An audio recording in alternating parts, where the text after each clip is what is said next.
We in Wiesloch have the slogan, culture is coming from culture, and examples teach us the lessons. Yeah. You cannot change culture with something different than developing pieces of cultural behavior in circles. Yeah. And as I understand, you use your life energy to develop concepts and give good examples and teach them. Mm-hmm. Is that your contribution to the I think field? so. I'm a model builder. I think that's primarily a what I model am. builder? Yeah. I'm not a model tester. Like most academics are model testers. A model tester? Yeah, I'm not that interested in that. I'm more interested in building new models. And the models I like to build are models that allow people to see options for effective action that they couldn't see previously, you know, and it's really, I'm very interested in what's practical. Mm-hmm.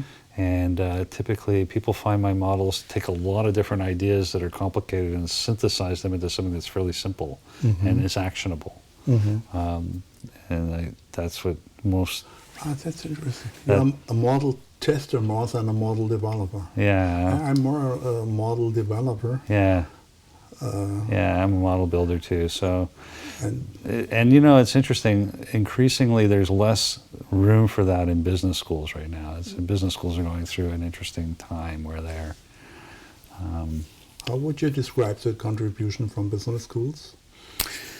Well, business schools are just becoming increasingly academic. I mean, I think it's a reaction to when business schools started, they weren't seen as very academic, and universities, you know, and still the business school, you know, so they're like interested in like why would we even have them in a university sort of a thing, and so they had to become in some ways even more academic than now. And then there's this huge press that has happened because business schools are probably the most ranked, rated, externally evaluated of any academic department, right? Mm-hmm. There's all these different organizations that are ranking them. Mm-hmm. And one of the ways they get ranked is on what journals they publish in and this sort of thing. And then, so they catch up with the classical academic criteria it's just, and lose contact to practicability. And when I started out as a business school prof 30 years ago, you know, a lot of business schools profs had 1 foot in research and 1 foot in practice, and that was pretty common.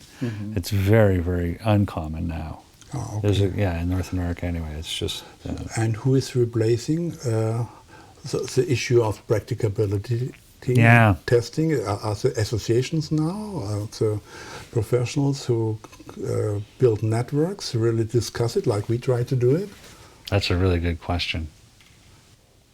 You know, there's a few really high-end institutions where they've maintained, like Harvard, you know, they still have. Mm-hmm. Harvard professors typically have a foot in both worlds, University of Michigan, that sort of thing. But the vast majority of business school academics are, you know, wouldn't be able to run a lemonade stand, I mean, unfortunately. It's further to be developed.